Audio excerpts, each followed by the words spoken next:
Good evening and welcome to another episode of the Hog Talk podcast, live from the Sterling Soap and Roastery Studios, part of the Believe in Buzz Radio Network, where you can hear us on 106.7 in Central Arkansas. All live shows are presented to you by Arkansas Brewing Company in downtown Ozark. I'm Porter Hayes, and alongside me, as always, is Adam Hall. We're also brought to you by Bet Online. When the game's over, head on over to the online casino and get in on the game of blackjack or poker, or unwind with one of our over 150 slot games. BetOnline is your number one source for NBA Finals, Stanley Cup Finals this season. So head to the website today, get in on the action, and use the promo code BLEAV for your 50% welcome bonus. BetOnline, the game starts here. And as we alluded to, we're going to do something different on our Thursday show. We're going to present you with the Hog Talks off season instead of summer series or talking season. I mean, we could kind of go hog talking season, but it's going to be off season. We're going to sprinkle in some, Razorback news that we don't discuss on our Monday show, talk about some national stuff. We're going to start with, of course, the naming of the SEC ACC challenge and the lackluster teams thereof. And Adam, you brought up a good point before we started recording. And I mean, you see the nostalgia of the names in each conference, but they're not near what they were. So I really don't know how you would have matched up a lot of these teams and made a bunch of good marquee matchups with these two conferences. I'm really not too sure. The way I looked at it was that there's not a whole lot on the ACC side of things when it comes to top teams, if you will, outside of Duke and North Carolina. I know we talked about Louisville being a potential for that, but in reality, I mean, they, do head coach, but a different type of new head coach. They're not in the same situation that Arkansas was in. So I think it's a little bit different. I expected to see maybe, Arkansas Duke to happen again, Arkansas go into Durham to play there. But, it is what it is. ESPN, I think, had pretty much control over who's playing who. So that's what they went with. I mean, Miami's not one to, overlook by any means. They've, got some good incomers and returners. So it'll be interesting. It's just not the key matchups that I think they could have had. I am very surprised they didn't give Arkansas the home game in this. I mean, that maybe because of, they played Duke last year in Bud Walton Arena, but with Cal coming in, you would think that I would have loved to seen him at Duke. I think that would have been a very cool matchup.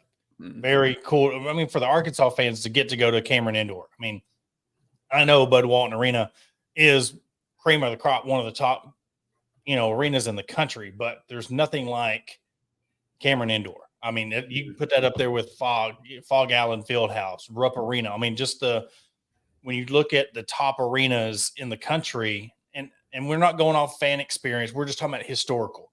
I mean, I would love to be able to go to Cameron Indoor, and when we see the list right here, Arkansas, Miami. I got confused on the Cal Mizzou one.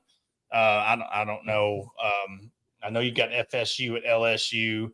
I mean, that potentially could be a really sneaky matchup, I guess. But, them giving Alabama and Auburn, UNC and Duke, I mean, it's almost like, hey, look, this ain't football season, Yeah. I mean, but you see the matchups there letting them, but Texas NC State could be a decent one. But again, you're just looking for what could be a good matchup. I mean, that's where – I mean, if you could, and if you want to get on the comments, if you could have any dream matchup, other than outside of Duke, because you had that last year, what matchups would you want to see? Where could they have made this better? Because again, I see everybody talking about it, but I don't know really how you mix it up and create where it's just a star-studded lineup. And I think looking at it here, Alabama and North Carolina, I get. Auburn and Duke, I was still kind of meh on. Even Virginia and Florida is a bit intriguing. But early Florida is a different team typically than, postseason SEC, NCAA possibilities. They usually slow moving early on in the season, or at least they have been of late. But then some of the others, I mean, I guess just historically, I'd look at, would Arkansas Notre Dame be more interesting? Even looking at hell, NC State. I don't know if I think NC State might be more interesting than Arkansas and Miami. But there's a lot of matchups all over the board that's just kind of like, I feel like it was just thrown together. Yeah. Well, I mean, they could always give Auburn, that chance to play Virginia again. And maybe this time Auburn will, throw the toilet paper actually after they win the game, and not prematurely like they did the last time. I mean, I think that would be a good revenge for the Auburn fan base to relive that moment. Let me I'm still looking through this just to see the Cal. Yeah, the Cal Mizzou one really just kind of throws me off there. But even and it's weird seeing too OU and Texas. Like I'm still going to have to adjust to this of seeing them show up on on everything. But it is what it is. I look at it like I think we've only got 3 non-conference games that have been announced so far.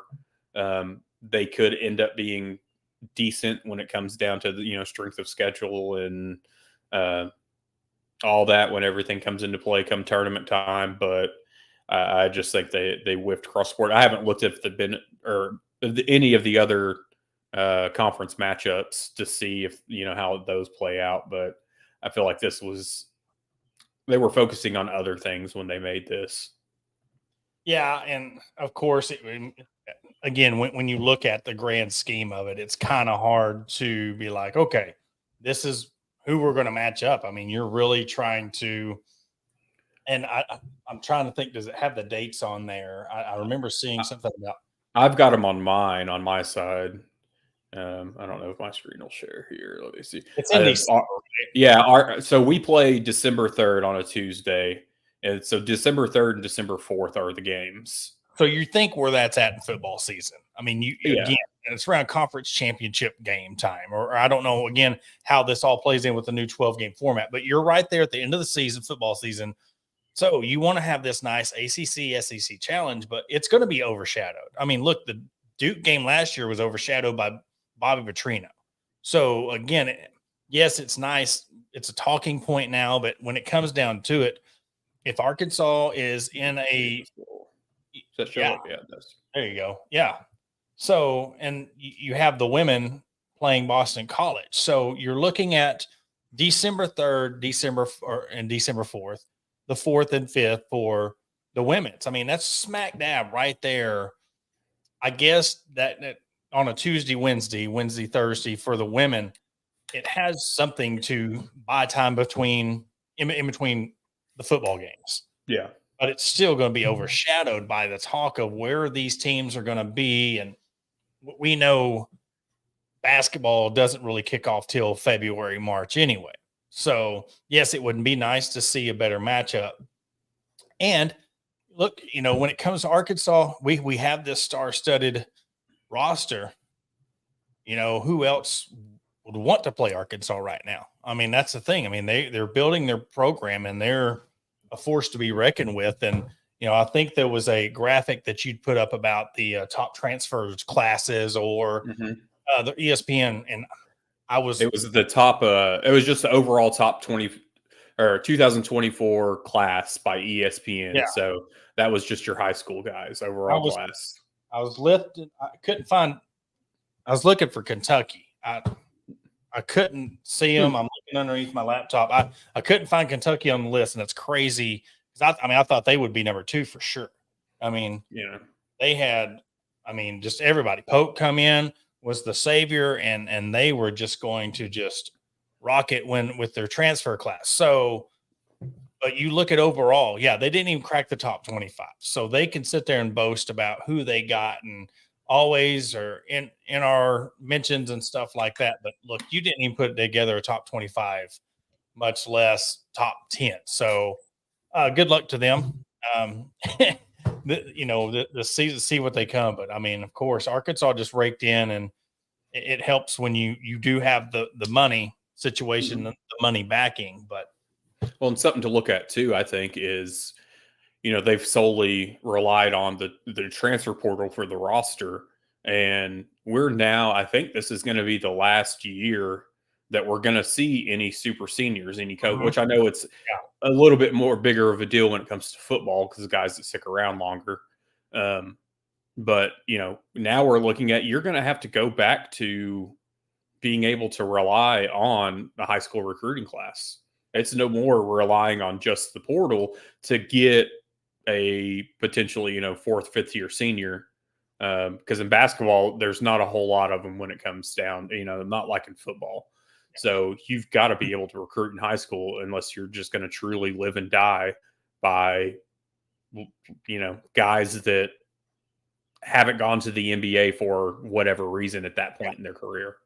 Well, and until they make that where kids can go straight out of high school into that, it's going to be that way. But in basketball, it only takes one guy. Like I'm really excited to see what Cooper Flag can do at Duke Mhm. and in the college game. And you see a lot of this AAU mixtape, all this high school stuff, and then they get to college. I mean, how does that transition go? I mean, can you really ball and bang with these college athletes? And what I've seen, he's been able to handle his own. But you got Duke there at number one, but you got UConn there at number 8. I Mhm. mean, and the whole fiasco with Hurley going to Lakers, which I never bought into that. I never Mhm. bought into that because who would want to go coach with LeBron? You couldn't pay me $10 million a year because it would last 1 year. I mean, because he's a coach killer. And I couldn't imagine somebody coming off back-to-back national championships going to LA knowing that LeBron's there. And that's one thing with Hurley winning back-to-back national titles. You've now basically solidified that you have a job for life with UConn. You don't have to go anywhere else. Yep. I get the interest. I get for the business side of it, going to meet with them, whatever. But I don't feel like you really needed to. You have nothing to prove at that point to go.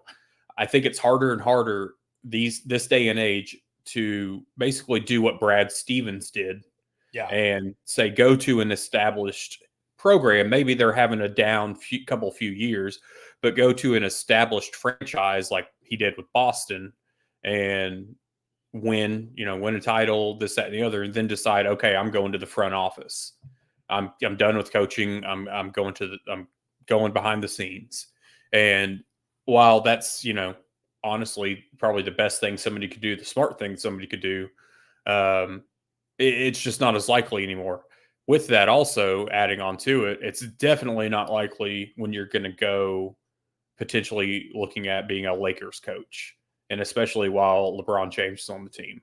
And I respect LeBron James and his play, but it's one of those that if you're going to go be his coach, your max is 2 years, Mm-hmm. and then you're done.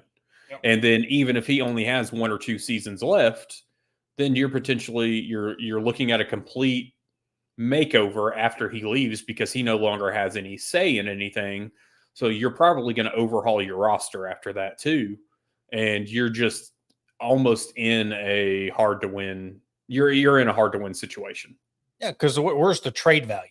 It's not like you can get a max player for him. You're not going to get a max player for him. He's either going to, retire bring this comment from Matt Hart, talking about forcing Bronny. Yes, yeah, that is a lot of it. They're going to make things, and we talked about that last week with bringing him in. And I also, when Dabo was coming up and winning his national championships, and they were saying, well, he's just going to be the next coach at Alabama. You're building your own program. So Mhm. it's not like you're going from one program up to the next. And I know we're not comparing Alabama to Clemson, but at that point in time where you're at as a college program, Mhm. you're an elite program. You're going from one elite program to another elite program. Well, everybody thought that till he started his whole shenanigans with not wanting to do the transfer portal, not wanting to adapt. We've seen how the fall off of that has been for him. But at one point in time, it's like I was like, he wouldn't go to Alabama because you would why go to another program like that when you're building your own? It's just like Mhm. Hurley. I think UConn is underrated when it comes to just how elite that program is in the realm of college basketball as a whole. I don't think too many people see them as a blue blood that should, because Mhm. this is a team that's been around way back. You could bring Ray Allen into it, and then when they won their championship 99, 2000, and then 04, and Mhm. so on. I mean, they won it twice. Them and the women won it twice. The men's team and the women's team have done that twice now.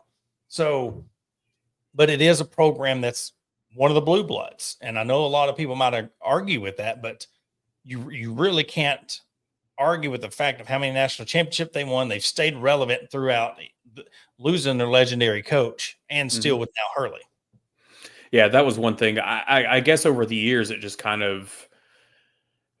I hate to say that Jim Calhoun was forgotten because he definitely wasn't, but it was just they went from kind of one extreme of being to the top consistently to a drastic fall off, and then Hurley has brought them back. So it's finally like, hey, like you've got to keep them serious. They had a fall off, but now they've got a coach to bring them back, or has brought them back to what Jim Calhoun had done previously. So if they're going to be a consistent, top 5, top 10 program while Dan Hurley is there. And I mean, like I said, he's set for life. He doesn't need to leave. He doesn't have to leave. And quite frankly, I don't think he's going to leave. I think that he is one of these that he is a college coach. Then it's just really going to get down to the politics of college sports, and that divide of college sports and professional sports on what's going to make or break these coaches staying in college or deciding to go pro. What's really going to keep them there when college sports are becoming closer and closer to professional sports? That's what I was going to bring up. What's the difference now? A lot of people, and I really think I brought this point up last week on the show, was what's the point of now? You used to be like, well, I don't want to go pro because now the players are over me. They make more than me and all this stuff. And I'm just basically a supervisor. They're going out there and doing all this. I have no leverage. Well, now that's what's happening in the college game. So really, what is the difference between it's just the drama or the organization? Now you're dealing, instead of university, you're dealing with an organization, and you're dealing with not only the players, but now, like, you have boosters, now you have team owners. And so you're having a lot of things, similarities now that nobody really even thought about that would happen. Mhm. The closer this gap is going. And I'm sure the Lakers name and all that piqued his interest, but in the end of it, it's not what it used to be. And I'll bring up the Cowboys. They're not what they used to be. And somebody posed the question about, do they think Dak Prescott should be worth 300 million? There's no way in hell I would give him 300 million, because you're trying to build a team. And as long as Jerry Jones is the owner, we're talking about owners, they're never going to win again, because he don't care. He's worried about that dollar. And we're segueing into the fact that we're talking about now conferences making names and going to sponsors. And what was your first thought? Like, okay, now this could be the Big 12 All-State Conference. Oh, honestly, I looked at the tweet and I just shook my head, because I guess that was one thing that hadn't crossed my mind, was conferences selling out to corporations. I thought that was something that would just stay the way it was, at least be somewhat kept, the normalcy of everything as everything is evolving and changing. But seeing that, I was just like, oh man. But now that I'm talking about it too, it's kind of like I'd be surprised. I would be interested, but yet surprised to see the SEC do it, unless their hand was just forced, unless that dollar amount was just too much. Because of it, because looking at the Big 12 and then Conference USA was another one that was brought up today. And I'm looking at two conferences that are in a sense hurting. Conference USA just being at the level they're at, and then Big 12 losing Oklahoma and Texas. So I look at, they're trying to get every dollar or every edge that they can. The thing with Conference USA, after reading theirs, the potential deal that's being worked or talked about is with Globe Life. And, it was Globe Life Conference USA, or there was another one throughout that was just flat out Globe Life Conference. And I think when you get into that, we're getting into a territory you don't want to be in, that you're changing your conference name every 5 to 10 years rather than just having something set like Conference USA, SEC, etc. It's all about the bottom line now. And I think this is just another thing that the conferences can look at the NCAA and be like, hey, well, we've got even more money now that you can't touch and tell us what to do with. We've now got more money to use if the time comes that we're going to leave. I see it in a different way. They're losing money to players. They're losing money to NIL, and they're losing sponsors that are now giving to players, NIL transfer portal.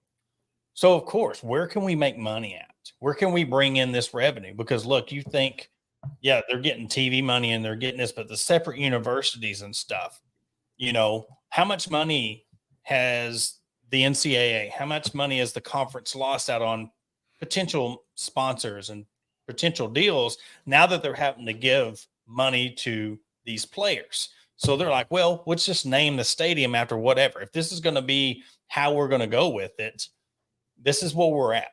And the jerseys are going to look like NASCARs. They're going to have emblems all over it, the fields. We see what this is going to become.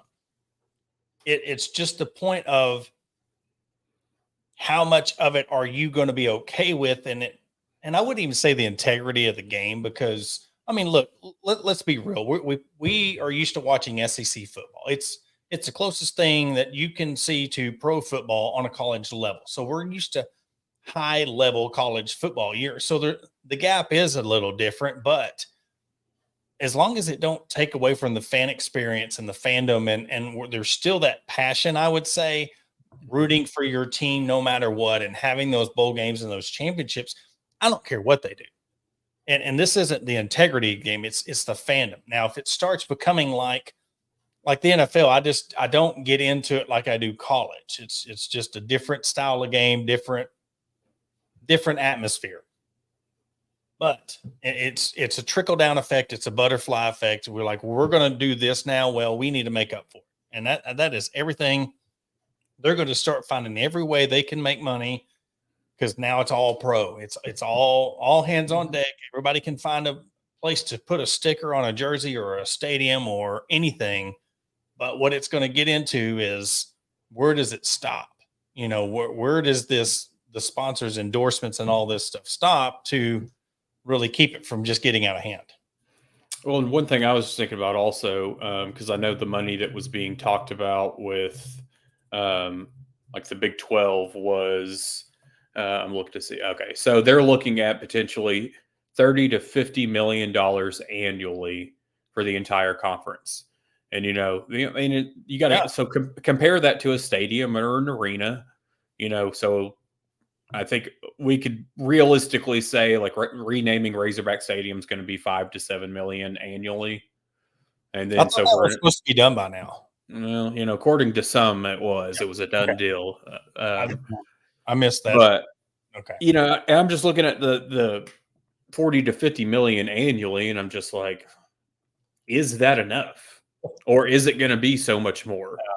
Because when you're having stadiums that cost $5, $7 to $10 million a year, but you're telling me an entire conference is only going to be 40 to 50, it's just I just wonder where the numbers are in it and how it's going to be divvied out, how they're going to divvy it out to teams, or is it just going to go straight to the conference? I think it's going to get ugly before it gets clear. Yeah. And, that was like when the announcement that I was being laid off. And then a week later, I was working for DirecTV. And then a week later, DirecTV says that they are going to be the new brand name for the Holiday Bowl. And they're going to spend millions and millions of dollars. I was trying to find that, how many millions of dollars it was going to be that they had signed on. But you just think about the timing. You're laying off all your employees, but hey, we're going to be the new title sponsor of this Holiday Bowl. Putting your name on a meaningless bowl game, but that just shows they'll put their name on anything to get their name out there. And of course, it's very fitting to put your name on a bowl game when you think that they just lost the Sunday ticket. So we got to go somewhere with it, because now the fact that they don't have the NFL Sunday ticket by DirecTV, now they're like, well, we'll just put it on the bowl game. So, they don't care. They're going to put their money. They're going to use it as a tax write-off. But it's just, let's see, do you think the stadium renaming was done until Tyson pulled Coach Cal and they lit a fire under the other billionaires? No, this was supposedly already in the talks. And I don't know a lot into it, really. I don't even know if I know there was reports that were saying that a name had been mentioned and it was going to be settled,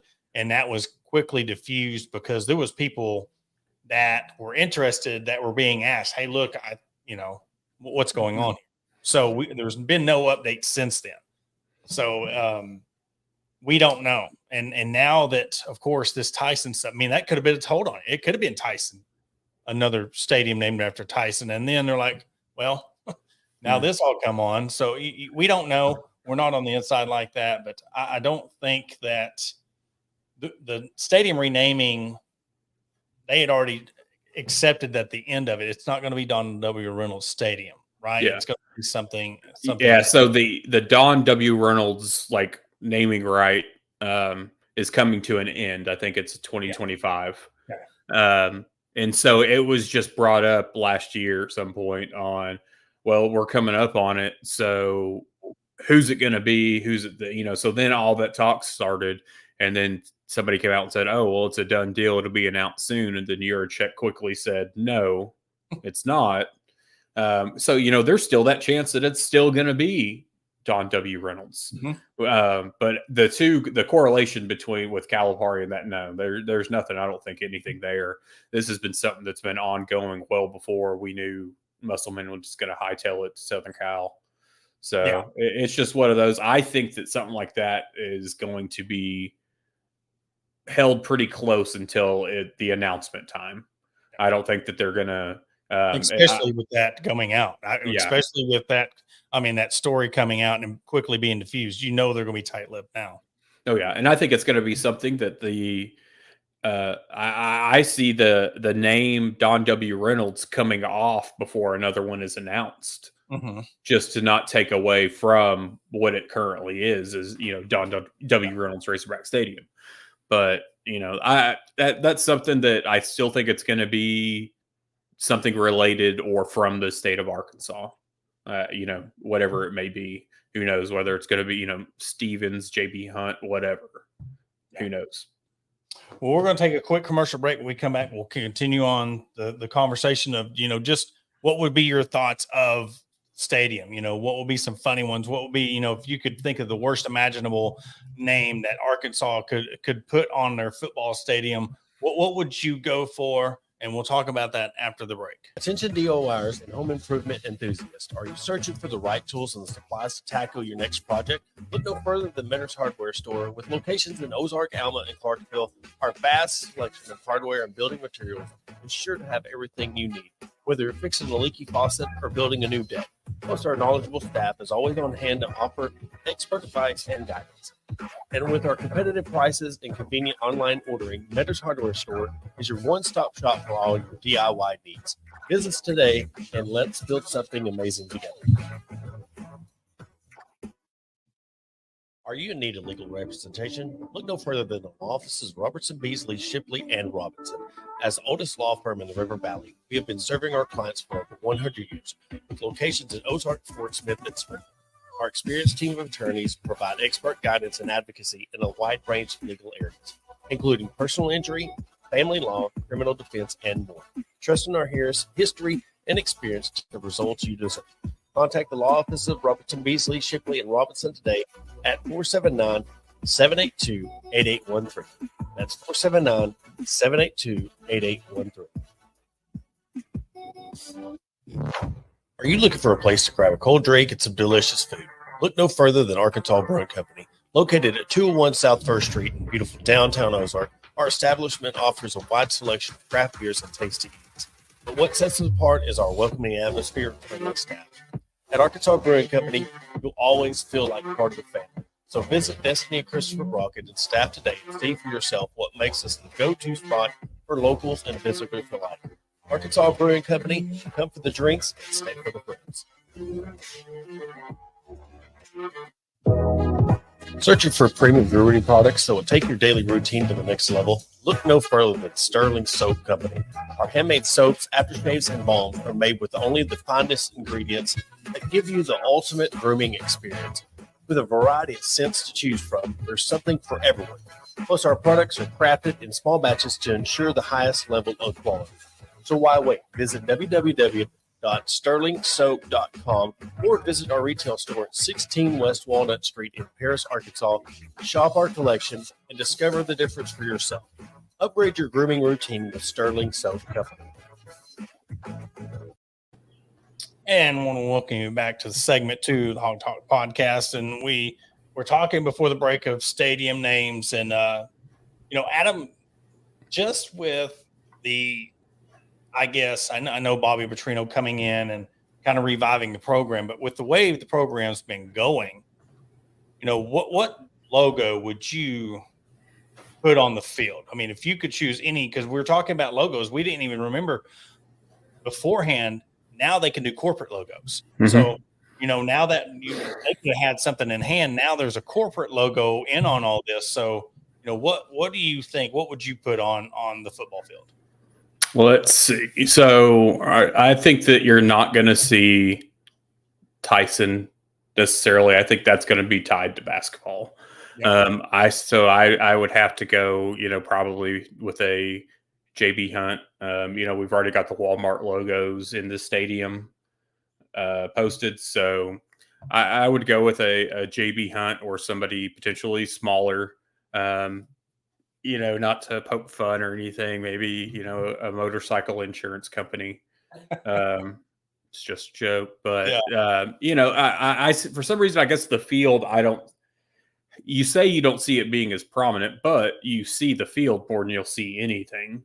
So, yeah. And then it's a matter of, which I know when I made the graphic and put it out, I put the Tyson logo at the 50-yard line as an example. And I just took the tweet out, or the tweet literally, because it said, they can put corporate sponsors midfield. So I just took it as midfield, 50-yard line.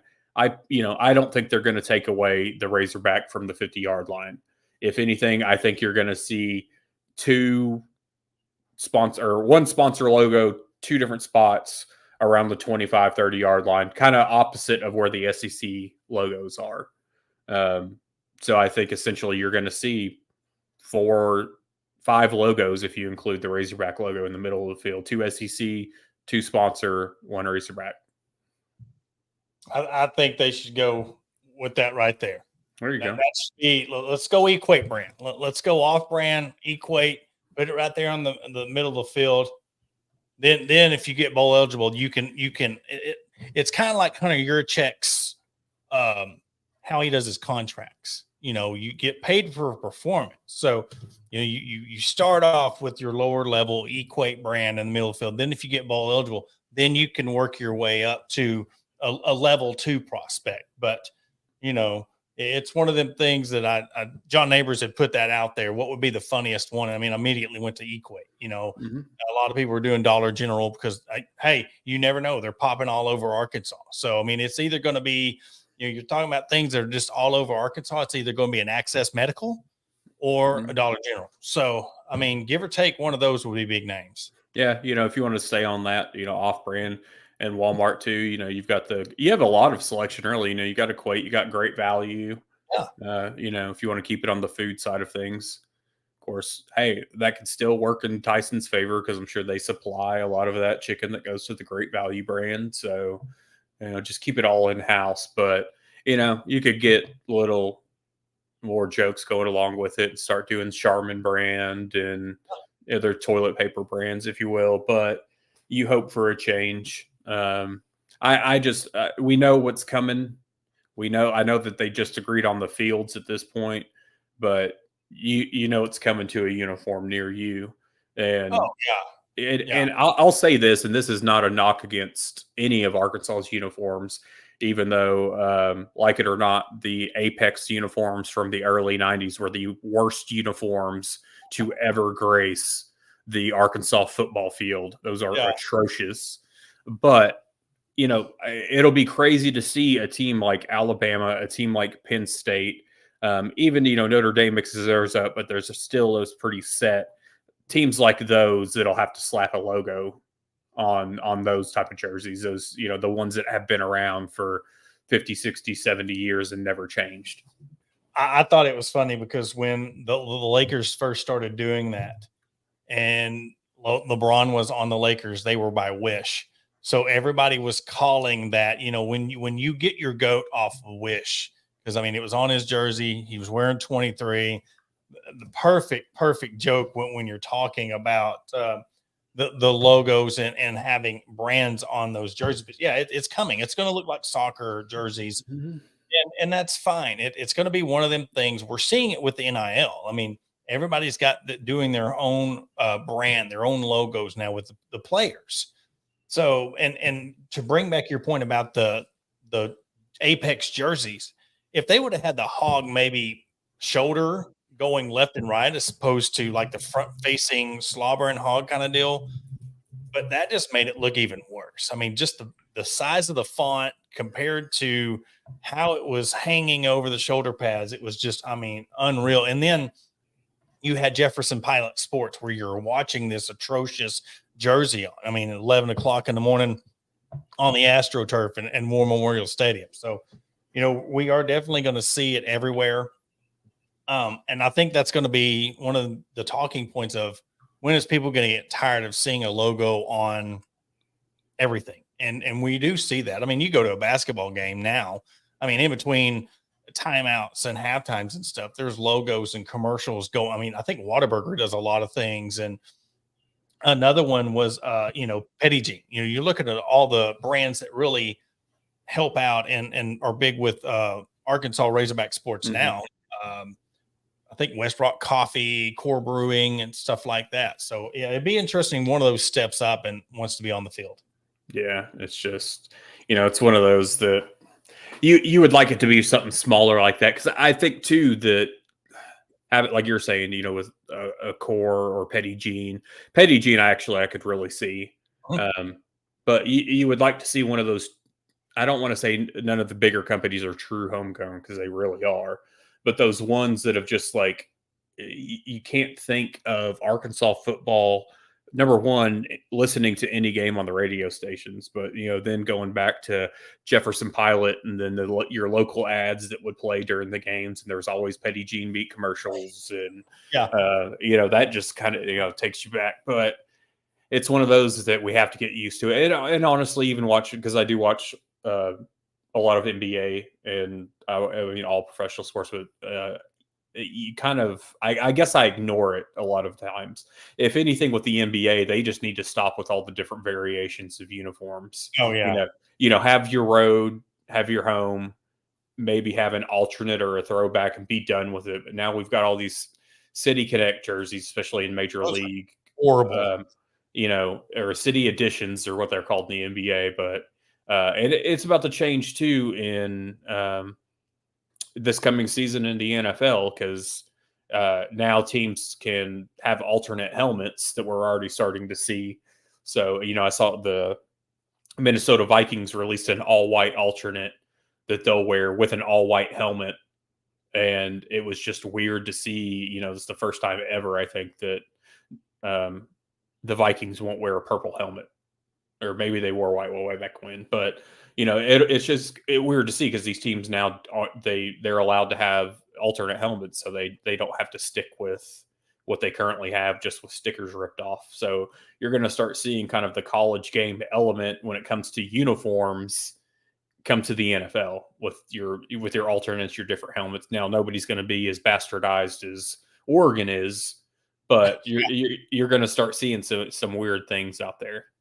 And Maryland tried it too with Under Armour, but that just didn't ever rise to the level as Oregon and Nike. But as long as Green Bay and Chicago don't bring back those ugly Thanksgiving Day, ugly, bland. I want to even think that Pittsburgh had one too. Pittsburgh's monstrosity they wore. Yes, was the Bumblebee uniforms. Yes, and I say that rain video. She wore the Bumblebee tutu. Yeah. That's what. And this is me. Like, I'm taking my Baltimore Ravens fandom out of this just from the aesthetic.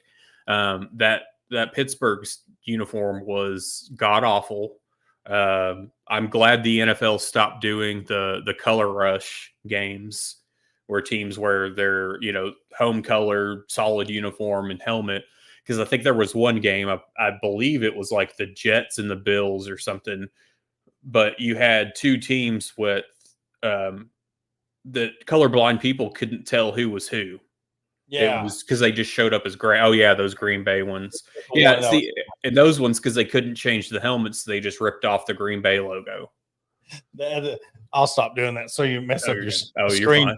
No, it was just those.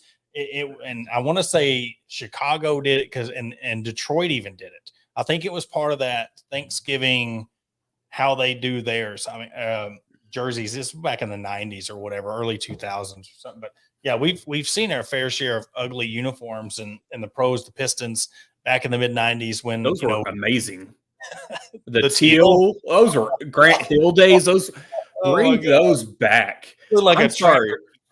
I don't think if you go through the NBA uniforms, I don't think you'll find many 90s era NBA uniforms that are worse than today's. Just like the Toronto Raptors, major downgrade going away from the dinosaur to what they have now. And then looking back, I mean, the Bulls have never changed for a reason. Yeah. But even looking back, like, being a Phoenix Suns fan also, there's no topping that early 90s Charles Barkley, Jason Kidd, with the sun, the purple, the black. There was no topping those. The best ones was the All-Star jerseys. Yeah. And I want to think it was when they played in Phoenix because they had the cactus on. Yeah, I've got the 1996 All-Star hat in my room that's awarded on here. Those were very, very dope. But yeah, I think the ugliest one's college version was the Kentucky ones in the 90s where they tried to do it. I think it was Apex as well. They tried to do the zigzag. Remember they looked like the zebra shorts. Yeah. You remember those back in Jamal Mashburn days? Those were ugly as all get out. But we have a input. Petty Jean Stadium. No one beats our meat at midfield. I think. I mean that would go. I mean that would be a good commercial. Could you imagine the cup with the sausage? You're trying to find out which cup the sausage is in between timeouts. You have that with the fries at Whataburger. So why not make it a sausage? Yeah. Here was the 96 ones. Okay. Can you see those? No, I can't see your screen. It's still us frozen on mine end. It must be me. It could be me. It's not sharing across.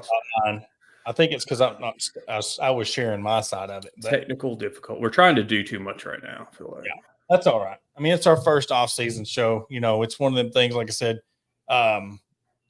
the talking season, and it's still. Oh well, it is what it is. I was just going to those 96 All-Star uniforms. But yeah, it's going to be. Look, you look ahead 5 years from now, and you're going to be like, man, you remember when this all first started happening? In the NIL and where they're at. Do you think 5 years from now we're going to regret this, or is it going to be an embrace and just keep on changing with the times? I think it's going to be one of those that we just deal with it. It is what it is. There's too much love for college sports, especially college football. So I think it's just going to be something that it's changing, it's evolving, and we're still going to have gripes and think back to how things were.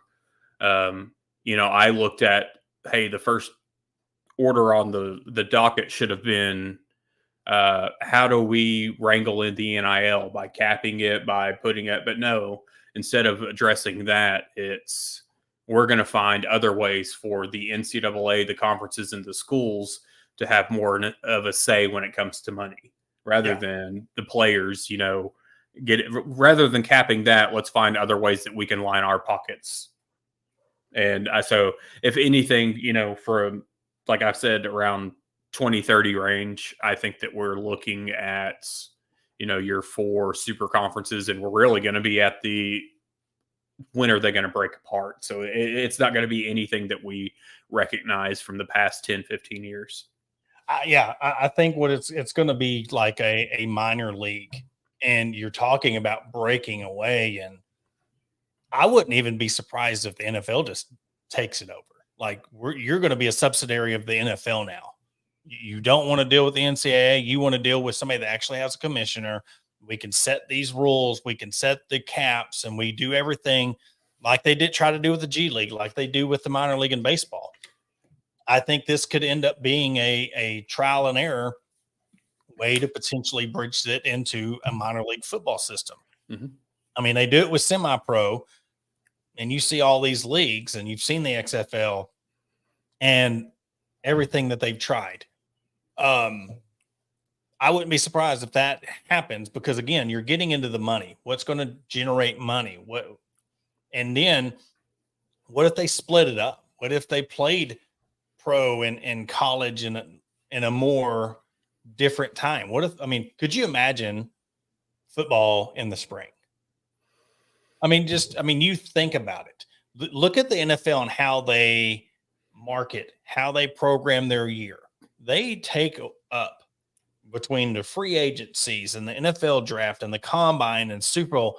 They pretty much take over the whole sports world when it comes to your ESPNs, other than talking points on your debate shows. But for the most part, it's NFL. Could you imagine, hey, we're going to play the pro season in the fall, and we're going to play college in the spring, and it's just going to be one big deal? I don't know. That's pretty far fetched, but when you're thinking about money, is there really something that's too far fetched when it comes to the amount of money that could be generated? Like, we're going to double your money, but you're going to play in the spring.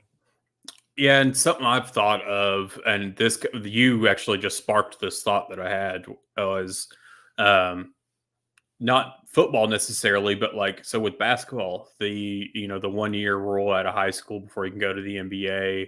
I know over the last, hasn't come up as much recently, but 2-3 years ago, it was being talked about and mulled around by Adam Silver, the commissioner of the NBA, of essentially cutting out colleges and starting a academy, if you will, for these players to go to.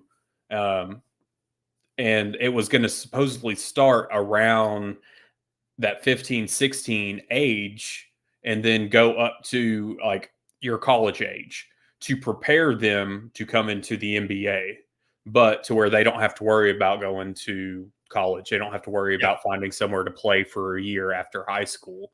And essentially you're creating a farm league, which I think in a sense, you're then going to probably alienate some of your high school talent that's not going to go and do that, or whatever the case may be. So maybe a professional league, if it was the NBA, if this was still an idea on the table for them, why wouldn't they look at it and say, rather than starting our own, why don't we just work out something with these conferences that are wanting to break apart the NBA? They've already got the infrastructure for the schooling, the educational side of it. We're implementing the rules to play, and who's going to enforce those and whatever. And then they could just outright pass the NCAA on. But instead of dealing with colleges, what about these Link academies, IMG academies? You're looking at that's pretty much what they're doing anyway. And IMG is the one that you look at, these prep academies that they do it in all sports. They're the best. And the facilities are in Orlando, but you go into those Link prep academies and these schools like that, and you start from 9th grade all the way up. And then a buddy of mine, he went to the Air Force Academy, and he had to play on their JV squad or he wasn't on the team. It was like a freshman team. And I think at that point in time, if you went to the Air Force Academy, you had to play on their prep squad or prep team or whatever. But yeah, I mean, that's again, you're bringing up something. It's just going to turn into a farm league, and these kids are going to be getting paid in ninth. I mean, again, we're talking about things that are far fetched. You're getting kids that are probably in ninth grade. Hey, look, we're going to sponsor you. You're going to get all this stuff, and you're going to work your way up. And again, when money gets involved in all this, we think AI and the technology with AI is crazy as it is. Just think about what we're thinking right now is just me and you. What's Silva thinking? What is the Mavs owner? What's all these big corporate people thinking about? What's IMG Academy thinking of the potential of we can network, form our own league? Because it is, again, it's already happening. Because I mean, how many schools have these prep schools and private schools that they're just taking over and winning state championships anyway? Yeah, which, by the way, if you're listening, watching, and you've never taken a look at IMG's facilities, just go on YouTube or TikTok. I mean, there's videos all over the place. It is absolutely insane. I think they've got like 50 or 60 tennis courts alone. Yeah. That's one thing that it's crazy. Well, it's crazy to think of. There's so much weird things and rule changes that come along. I mean, I even had to take a look at overtime elites rules. Because we getting Carter Knox and then some of the other players that had been looked at potentially coming to Arkansas. And, like with them, you have a choice with overtime elite on taking, I think, $100,000, which then takes away your ability to go to college because you'll just be able to go to the draft, or you forfeit that and then, you keep your college eligibility. So now these, prep teams, if you will, prep schools, whatnot, they're giving them the option. Hey, if you are wanting to go pro immediately after this, like, we'll give you $100,000 right now, and you can bypass. You're going to lose your college eligibility, and we're just going to get you, potentially draft ready. So that's evolving right in front of our eyes as we see it with these prep schools. Yeah, and again, we didn't really ever see it. I mean, we see, of course, being in Arkansas, the biggest gripe is, think about how, I mean, yes, it is a deal between private and public schools, but think about living in these states. Like, you go to Missouri, you got Link Prep, go to Montverde, go to IMG, thinking about being someone like a Fort Smith or a Jonesboro or, Little Rock, and you think you have the best team in the country or in the state, and then you have to go play IMG for your state championship. I mean, they have their own, they're part of this whole nother league because it is a prep school. But we have what we gripe about, but it could be way worse. And I think that, again, it could end up being with the way travel ball is, and you're starting at 6U on baseball. I mean, it's going to be to the point where it's just going to be from the time you're in kindergarten until you get into college. This could all potentially be just one big farm system. 100%. And that's what it's becoming.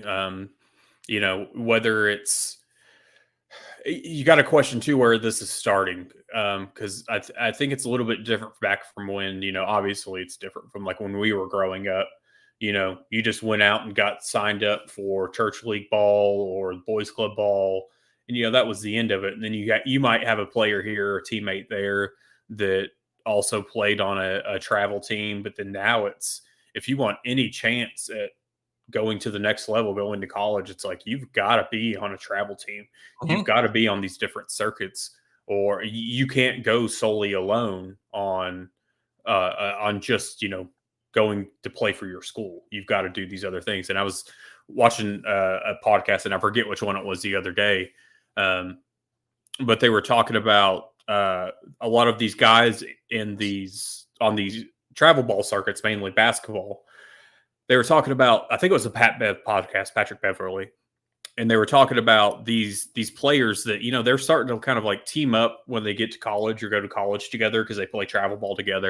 And they were kind of talking about whether or not these guys are kind of lazy, if you will, or they don't really seem like, the general consensus was no, because whereas like when in Patrick Beverley's day, he's just playing against guys on his team, in his conference, in his neighborhood, whatever. And these guys are teaming up, training, practicing, playing against each other. You're playing consistently day in and day out against top 25, top 50 national talent. You're not just, there's no more of you just practicing with your team and playing neighborhood ball and that's your practice. These guys are constantly training with guys that they're going to be playing against or with in college and the professional sports soon thereafter. So it's a completely different level than what we're used to. Oh yeah, and then you're playing against overseas guys. I mean, you see these runs at these fitness centers in LA and these places where they do the camps, and yeah, you're playing against pros in off season. You're playing against guys that just retired. You're guys that didn't go undrafted. It's almost like the TBT tournament. You're getting a group of guys that or former NBA players or college guys that never got drafted. You're putting a team together and playing, but you're doing that on a consistent basis, and it's just iron sharpening iron. And that's these kids are getting stronger, faster, earlier, and that's what we're seeing. And they're competing at a high level. You're seeing things that 10 and 11-year-olds are doing that we never thought would be unimaginable. And just with their agility and shooting and just how much practice they go into this. But to me, it's just like, how much do they get burned out? I mean, you just see what I would love to see somebody do a study of a kid. I know you want to play multiple sports, but I would love to see a kid that starts out at 8-10 years old playing 4 sports year round. By the time he gets to high school, what's his drive and how many of those sports is he still playing? Mm-hmm. And I question too, like where, obviously a lot of it starts in the home, starts with your parents, but is it coming from a coach, or is it coming from the parents that just keep pushing their kids?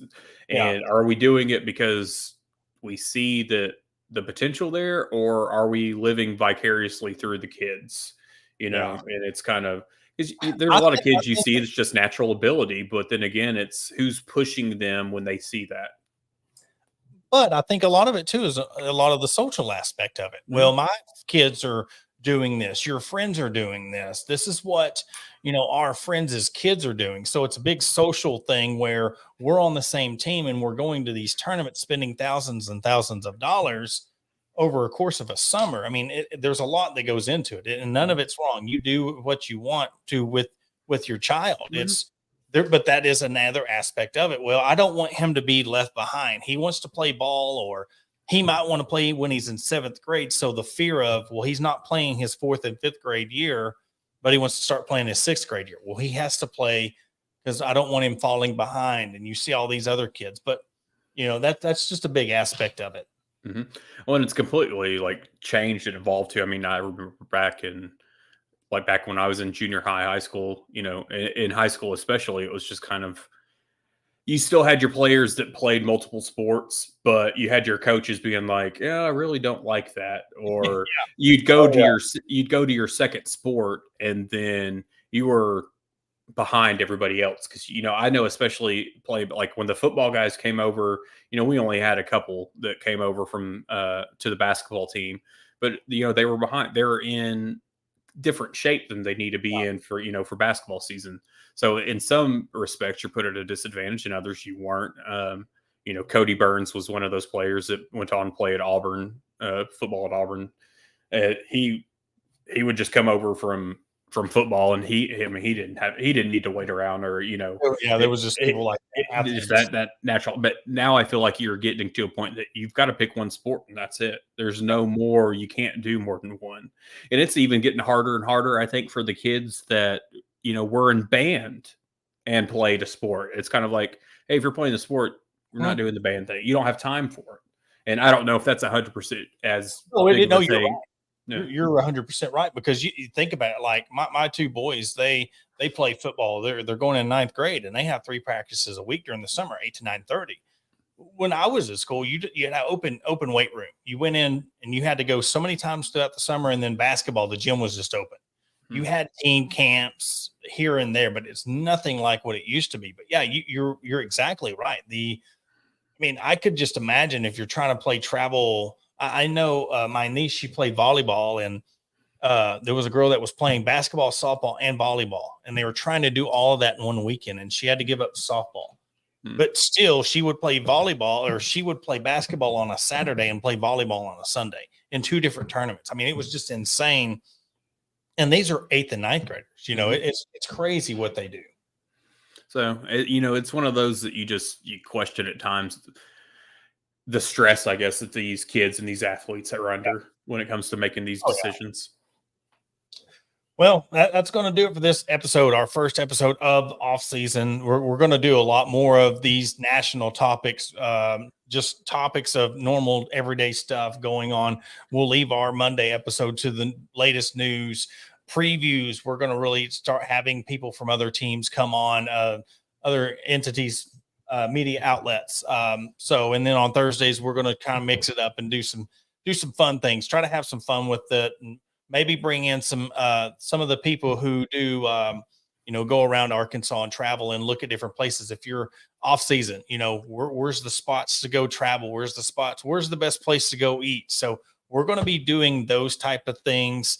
And me and my wife had already talked about, we're going to bring back the burger tour that we had tried. We started in Northwest Arkansas. So we're going to go in the River Valley this time. So look, listeners, we're going to post it out tomorrow. I want to get the nomination. Where's the best burger in the River Valley? Send it in. We're going to go there, try it. We stopped. Our first stop was Hugo's in Northwest Arkansas. Amazing burger, but we're trying to go through the state, find the best burger in the state outside of the OARK burger store, OARK general store, because to me, I can't fairly judge that because that would automatically win it. So look, River Valley, where's the best burger in the River Valley? Drop them in our comments tomorrow after our post. Adam, you got anything else? No, it's starting to get hot. So, you know what, like I say, when the weather changes and it gets hot out there, just stay hydrated, stay Exactly. cool. All right. Well, that will do it for this episode of the Hawg Talk podcast, off season number 1. We're going to come back to you on Monday, presented to you by Bet Online, Arkansas Brewing Company, and Sterling Soap Company.